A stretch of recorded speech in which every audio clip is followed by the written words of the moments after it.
Assalamualaikum warahmatullahi wabarakatuh. Izin memperkenalkan diri, nama saya Angga Robin Salafi dengan NPM 234111012 dari kelas Manajemen 23C. Di sini saya akan mempresentasikan atau menjelaskan mengenai tentang analisa kita tentang materi, yaitu mengenai dua artikel. Di mana artikel yang pertama yaitu mengenai tentang uang digital, yaitu uang digital yang ada di Indonesia. Dan artikel yang kedua yaitu mengenai tentang kebijakan moneter yang ada di negara Kesatuan Republik Indonesia. Tujuan pembuatan video ini adalah untuk melengkapi tugas chapter ke-7 mata kuliah Ilmu Ekonomi Makro dengan dosen pengampu yaitu Miss Kamala Puji SEI MEI.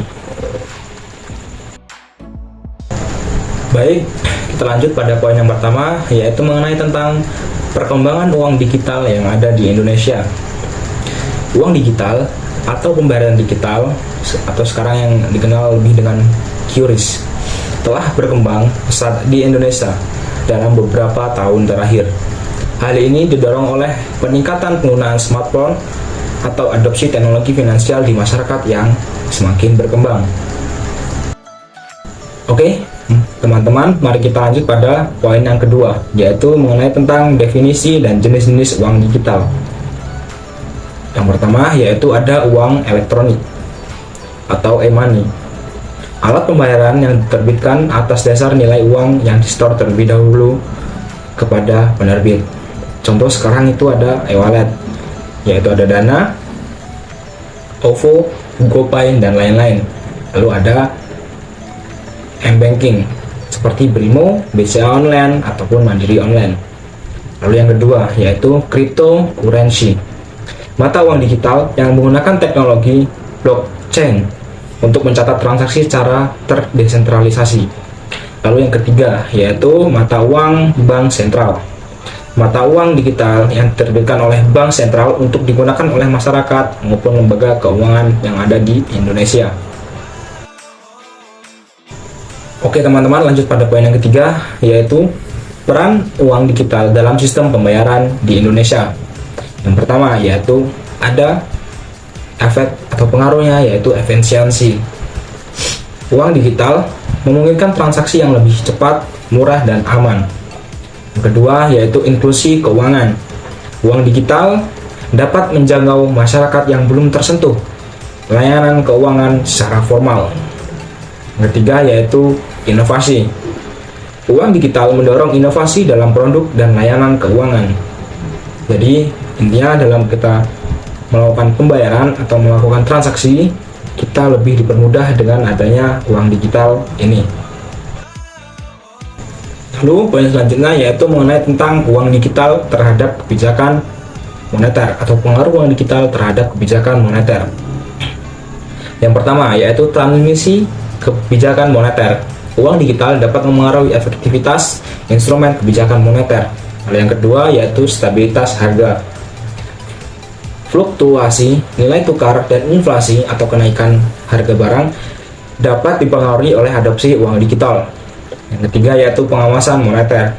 Bank sentral perlu memperkuat kemampuan pengawasan untuk memitigasi risiko moneter yang ada di negara Indonesia. Lalu yang selanjutnya yaitu mengenai tentang pembahasan tantangan penerapan uang digital bagi otoritas moneter. Yang pertama yaitu pengaturan dan kebijakan. Diperlukan kerangka atau regulasi yang jelas dari pemerintah ataupun suatu lembaga pemerintahan yang ada di Indonesia dan komprehensif untuk mengatur uang digital tersebut. Lalu yang kedua yaitu keamanan dan privasi pengguna atau user. Menjaga keamanan transaksi dan privasi pengguna merupakan tantangan utama bagi penerbit. Yang kedua yaitu yang ketiga yaitu dampak pada sistem keuangan. Uang digital dapat mengubah struktur dan dinamika sistem keuangan. Lalu yang terakhir atau yang keempat yaitu kompetensi sumber daya manusia. Otoritas moneter perlu mengembangkan kapabilitas dalam bidang teknologi finansial. Baik, pada pembahasan selanjutnya yaitu mengenai tentang strategi Bank Indonesia dalam menghadapi uang digital. Strategi yang pertama yaitu adanya penelitian. Melakukan penelitian komprehensif terkait potensi, risiko, dan implikasi uang digital. Yang kedua yaitu pengaturan atau rules mengenai tentang uang digital dengan mengembangkan kerangka regulasi yang mendukung pengembangan uang digital. Lalu yang ketiga yaitu adanya kemitraan atau kerjasama, membangun kerjasama dengan memangku kepentingan terkait uang digital. Lalu yang keempat yaitu mengenai tentang inovasi, mendorong inovasi dalam sistem pembayaran, termasuk pengembangan uang digital bank sentral. Baik, pada poin selanjutnya yaitu mengenai tentang implikasi uang digital terhadap stabilitas sistem keuangan. Dampak positifnya yaitu meningkatkan inklusi keuangan, mendorong inovasi di sektor keuangan, mempercepat transfer atau transaksi, dan penyelesaian pembayaran.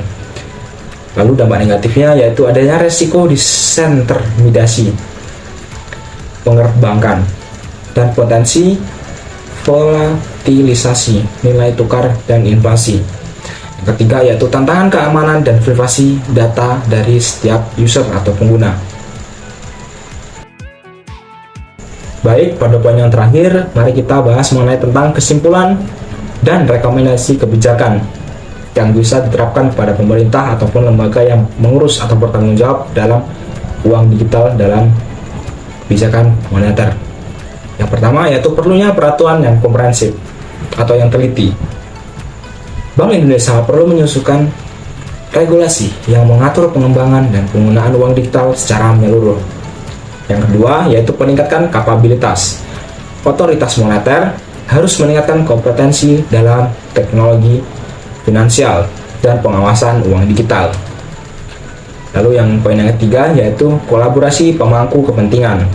Kerjasama antara bank sentral, pemerintah, dan sektor wisata diperlukan untuk mengoptimalkan manfaat uang digital dalam negeri.